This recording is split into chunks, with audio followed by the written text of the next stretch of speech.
to the third episode of The Evolution of Conversation. I'm your host, Clare Emms. Today, we're talking about lightworkers, working your light in a world of darkness. So we'll talk more about what all of that means in a minute. So who am I? I'm an intuitive coach, I'm a medium, and at the moment, I am looking to create more spaces or communities for people that are looking for alternative spiritual practices. So I'm looking at becoming ordained to sort of run a community of people that's a little bit more holistic, a little bit more outside of the box, a little bit more open-minded. So sort of straying away from religious practices or straying away from methodical thinking and encouraging people to find what works for them. So it's not a community of necessarily similar people with similar beliefs, but more a community of people that are all open to each other's beliefs. Okay, so that's a little bit about me.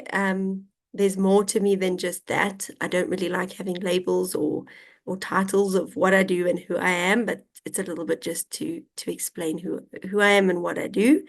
And if you want to work with me in any way, please visit my website, www.clareems.me. If you want to book coaching or intuitive readings or mediumship readings, I also have Udemy courses out. There's quite a few, so you can go check those out.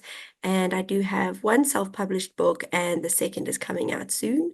So it's coming out towards the end of 2024. So whenever you're listening to this, you can go check it out. There's also 2 past episodes of The Evolution of Conversation, so you can go check those out. The first one is just explaining what the evolution of conversation is, and the second one is talking about the future of education, so go check it out. The upcoming episodes will be hosting a few guests, so please look out for those. Today it's just me, a few things I wanted to chat about, a few things I wanted to put out there into the world, so let's get started.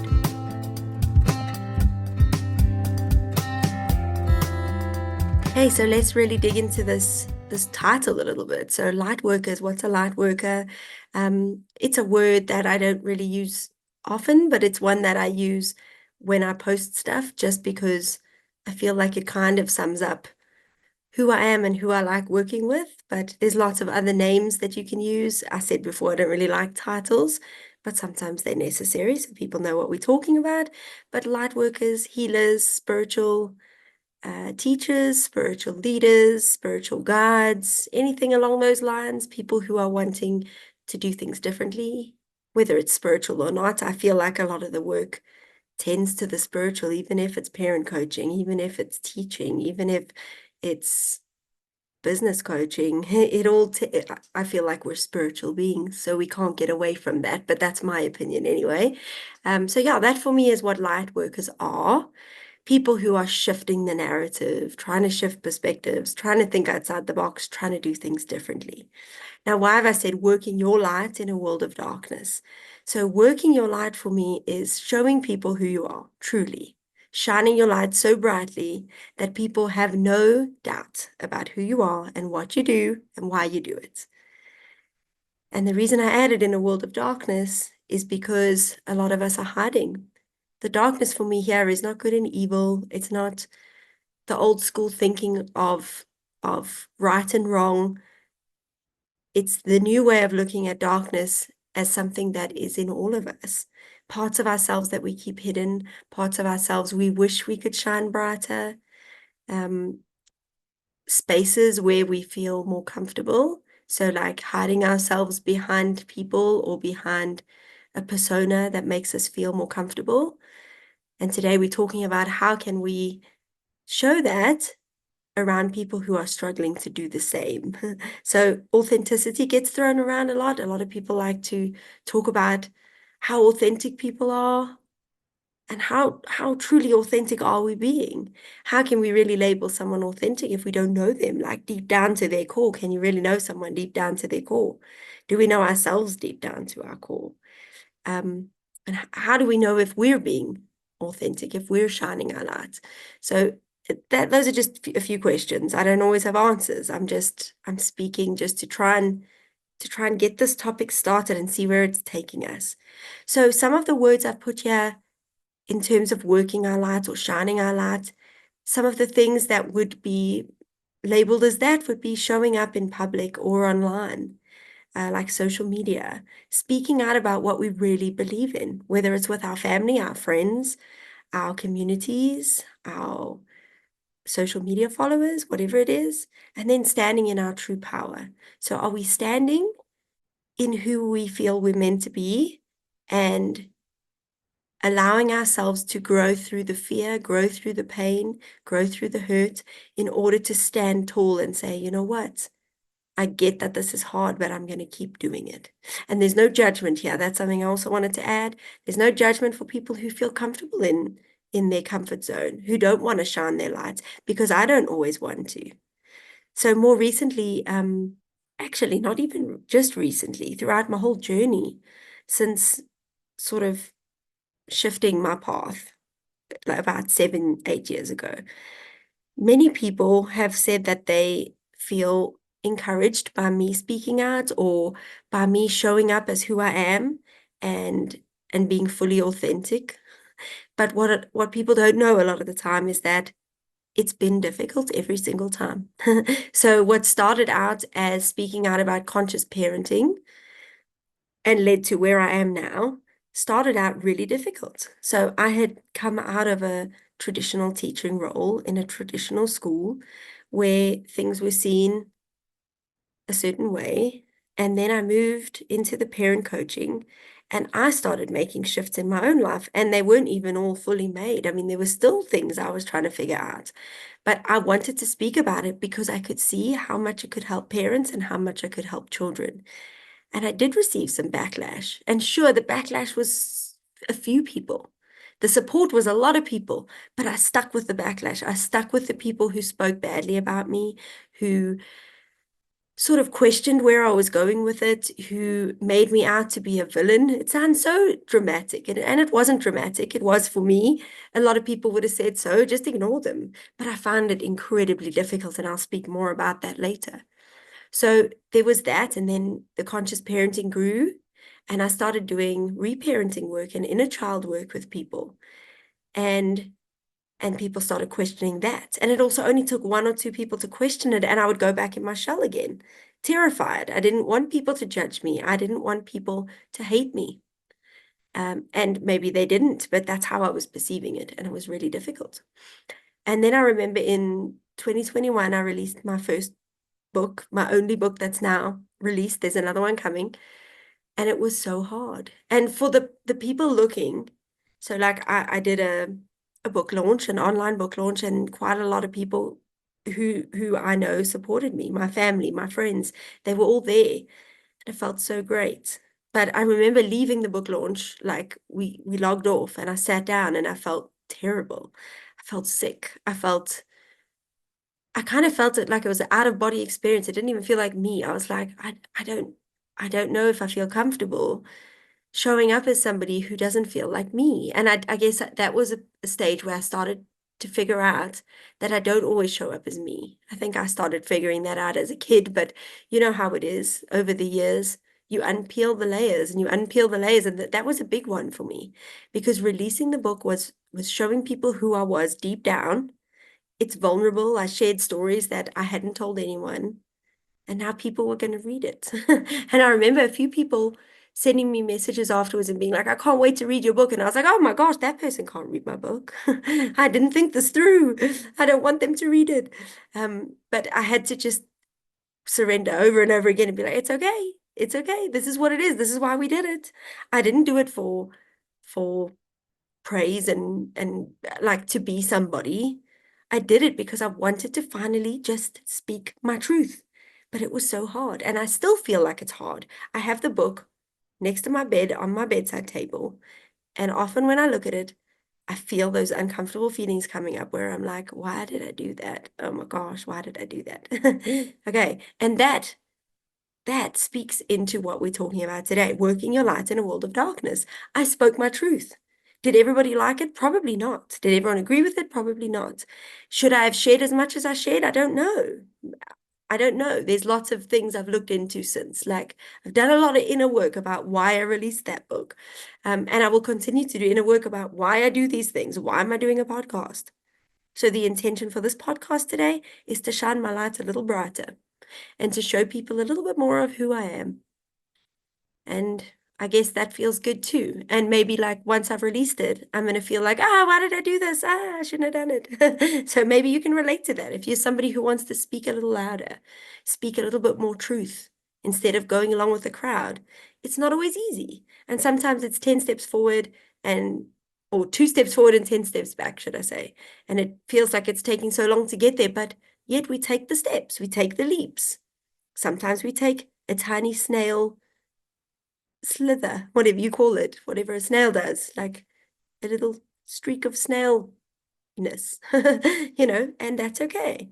And sometimes it is taking steps back, and that's okay too. Okay, so it's difficult. So anyway, after that, then eventually came the big crux of all of it for me. I think all those things previously had led to the big one.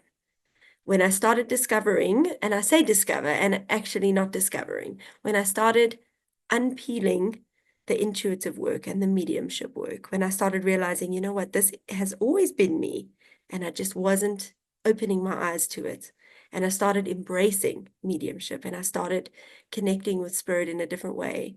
And I started feeling a lot of healing and a lot of growth.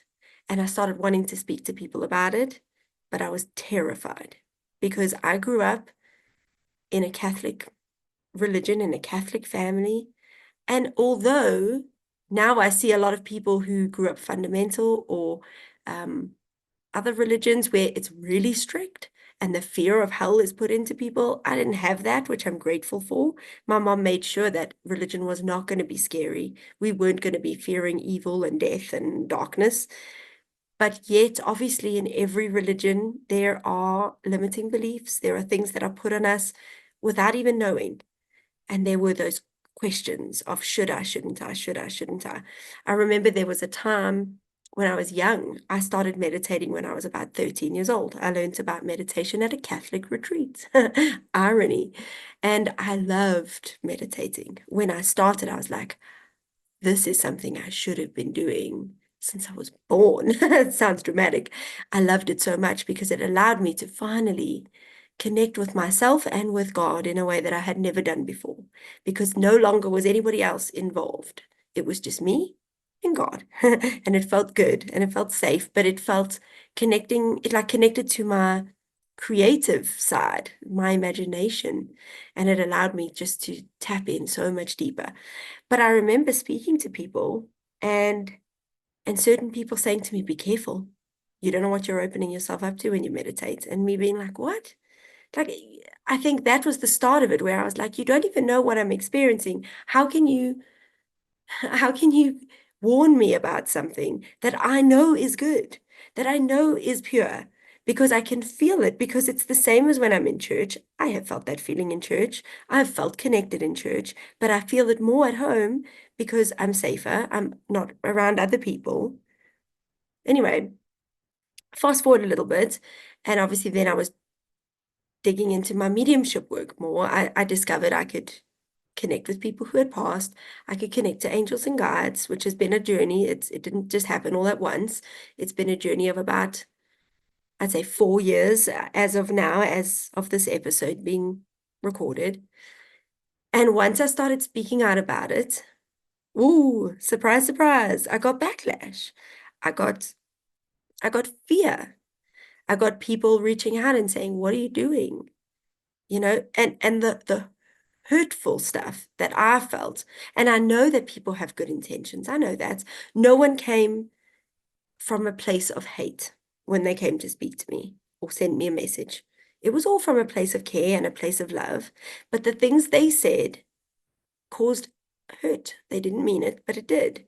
So when people say things like, you do know that you think you're talking to good spirits, but you're speaking to evil spirits. Now, how can you say that to somebody when you don't actually know?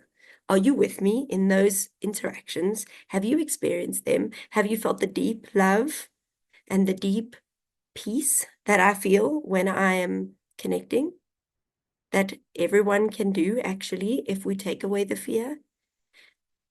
Are there evil, like things out there? Is there darkness? Yes, I'm sure there is. Have I connected with it? No.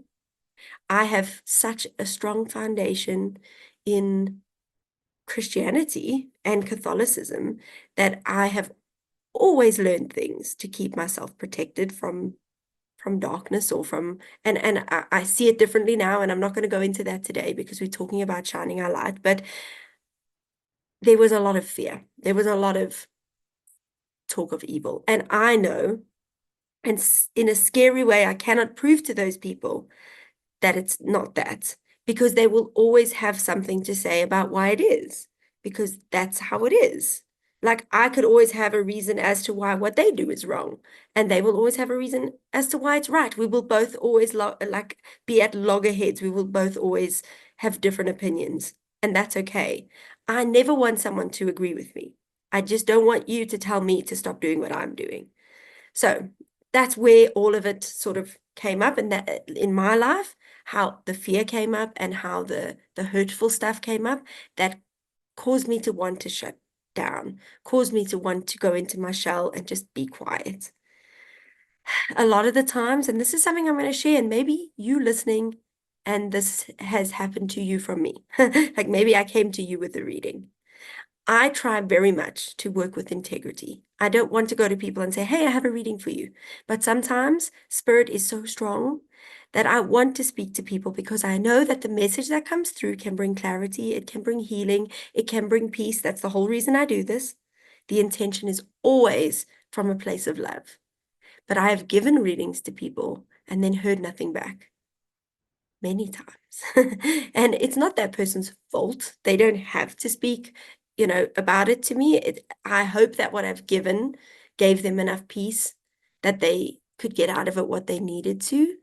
But to not receive feedback for somebody like me, and somebody like me, I say it like that because the level of sensitivity that I function at is so unbelievably sensitive that I will take eye contact as being hurtful because that's who I am. I'm not saying it's right. It's something I'm working on, but it's how I am. I get hurt very easily, and not hearing things from people was hard, and it made me go back into my shell again.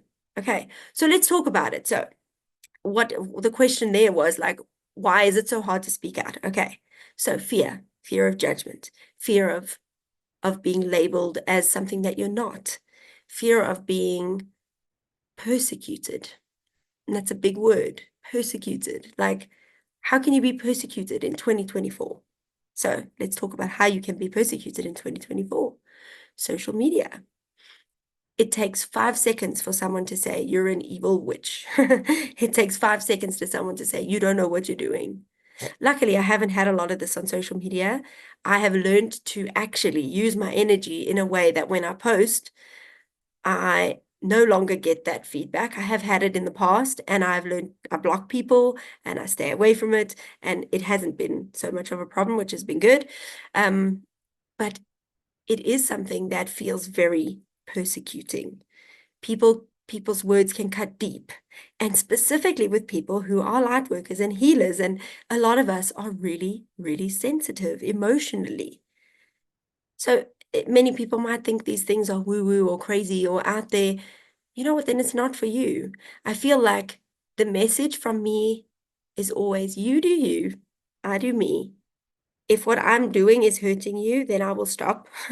But you also don't have to look or listen or be a part of it.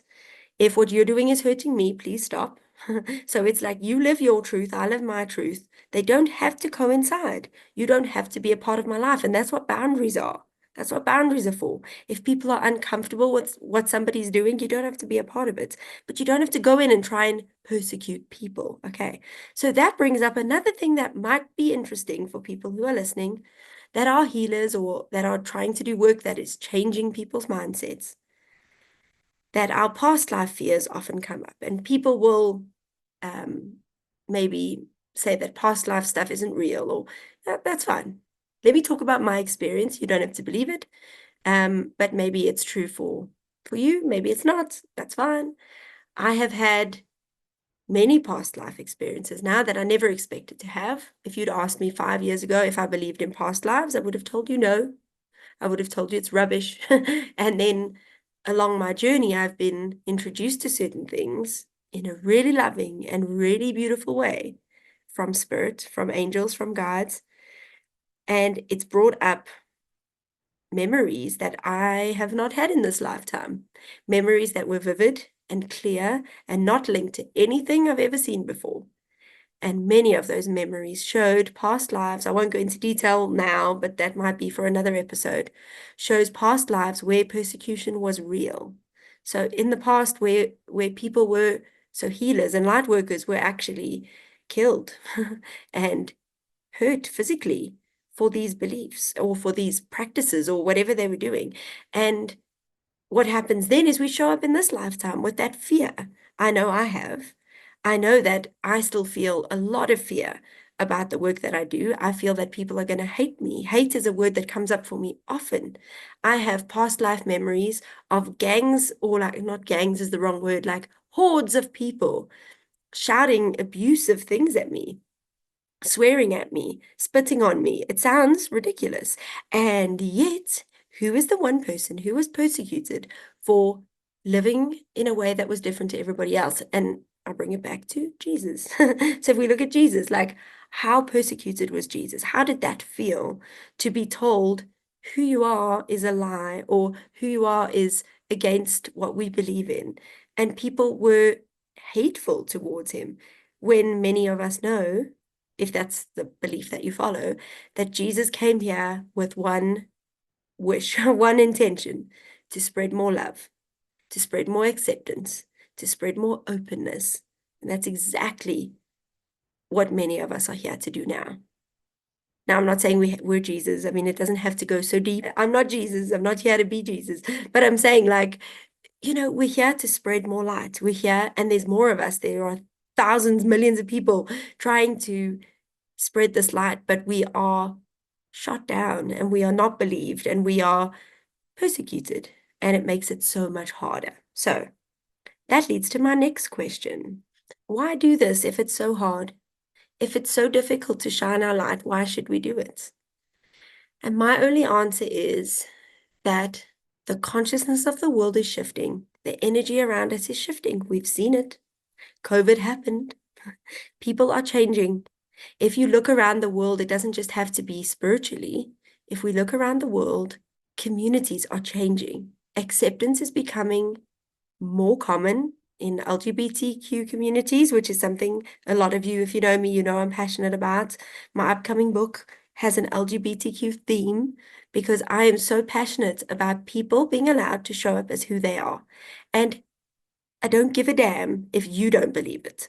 So the trans movement, the amount of ignorant comments, and people will say, oh, I know some people are really feeling that, but other people, it's just for attention. Who are we to judge that? Who are we to judge why somebody is doing what they're doing? If somebody wants to show up, they were born a woman and they now want to be a man, what the fuck does it have to do with me? Excuse my language. There's got to be some swearing in here. What has it got to do with me? Leave them alone. Let them live their life. If two men want to adopt a child, it's none of my damn business. If that's what they want to do, leave them the hell alone. Let them do what they want to do. I get very passionate about this. I get very angry about it. If people want to raise their kids in a different way, let them. Some of you will know from my previous episode, we've recently gone into a homeschooling journey. Was it easy to tell people that that's what I'm going to do? No. Do people have judgment, preconceived ideas? Yes. What the heck has it got to do with anyone? It makes me just wonder, why does everybody have so many opinions about everybody else's life? When if we just step back and we just let people do what they want to do, the world will change for the better. So I was saying, okay, so things are shifting, the trans movement. Over COVID, many people had spiritual awakenings because for the first time in the history of our lives that we know of, for the first time, we were forced to be alone with our families, with our thoughts, with our everything. And many people broke out of their shells and realized what I'm doing is not working. myself included. I need to start showing up as who I am. I focused on my people pleaser. I'm still focusing on my people pleaser. Sorry. Lol. People started focusing on their spiritual side. People started focusing on their relationship with their parents, their relationship with their siblings.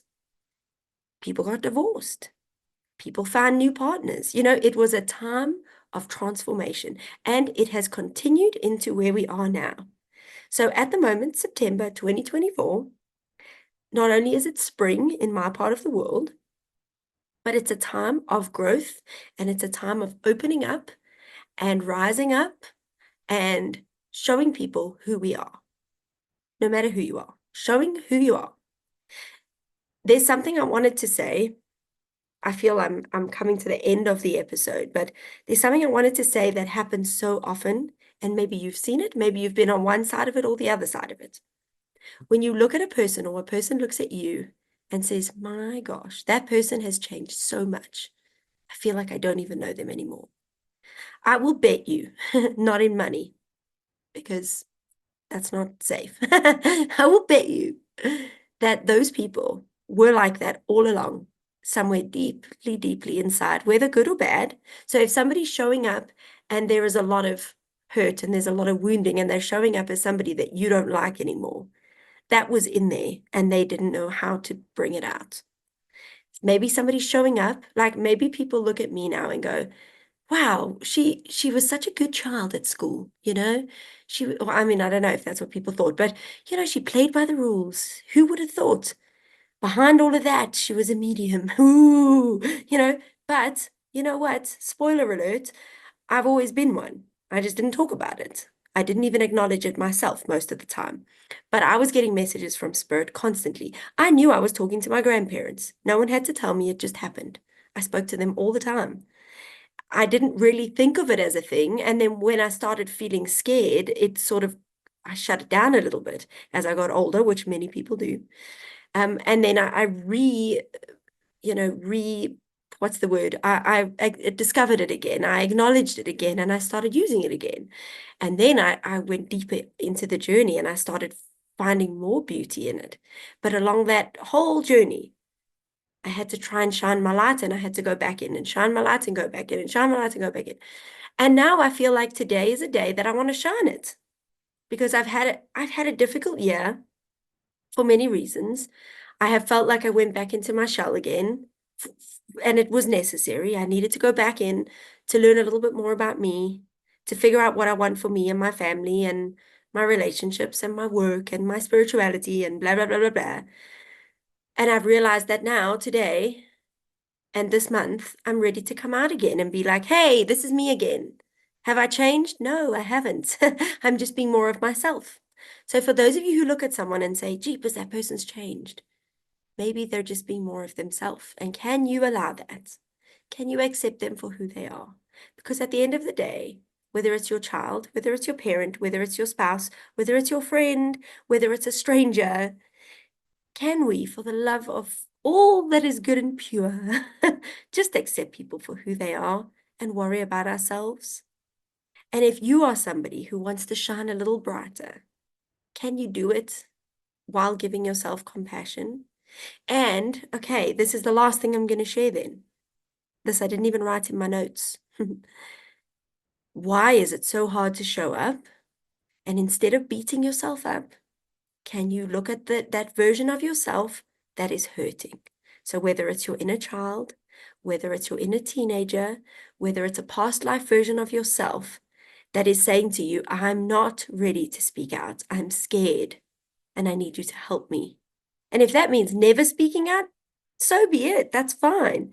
If the biggest work is looking at yourself and why you are scared and why you don't want to show up and where you can show yourself that love, and first shine the light on you.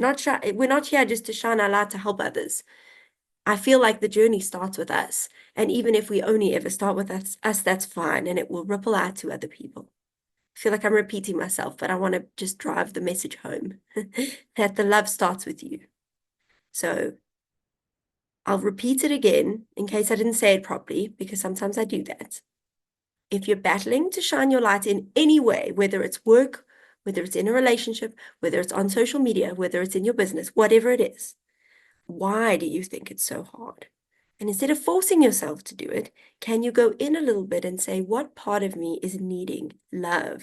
What part of me is needing comfort? What part of me needs to know that it's okay to be scared and it's okay to not want to do it right now?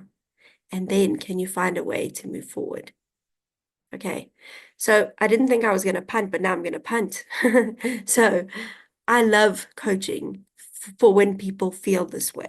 So if you are feeling this way and you are looking for coaching, please reach out, because it's something that I really love to support people on that journey of shining their light for themselves and finding where the hurt is and finding what needs to be healed. Something else I know I have to say to shine my light a little darker. Darker? Shine my light a little brighter, sorry. Is that when I work, this is so hard to say, but I know I need to say it. I know that I'm a really good medium. And that actually makes me emotional. I hide it so much because I'm scared of being judged. And yet I know I'm really good at what I do. And the reason I'm good at what I do has nothing to do with accolades. It has nothing to do with, ooh, look at me. It's because at the heart of all of it, my intentions come from a place of love. I know deep down at the heart of it, and this is the work I do constantly. I look at why I'm doing it. And why do I want to do mediumship? Why do I want to do this podcast and speak out? Because truly, I want to help people find healing, because I have found so much healing and I just want other people to feel what that feels like. And mediumship can bring us so much healing, whether it's with me or somebody else, whether it's on your own, connecting with your past loved ones, when you find clarity, when you find peace, when you connect with spirit in general, with God, with Jesus, with whoever it is. The healing is so profound. And are you ready to take a step into that journey? If something is nudging you, maybe this will be another nudge. So I feel like I've spoken a lot. I hope it was interesting. I hope it was worthwhile. I always say that at the end, because I know when I end this podcast, I'm going to feel a little uncomfortable, because I'm going to be like, I've shone my light again and I feel like shit. And that's okay. But that's just what it is. And I am hopefully releasing this on the 13th of Friday the 13th, because I'm a Friday the 13th baby and it's not a coincidence. So shine your light, be a little weird, be a little crazy, be a little yourself. And I'm sending you so much love, whoever you are, wherever you are. And I hope you stay tuned for the next episode. Goodbye for now.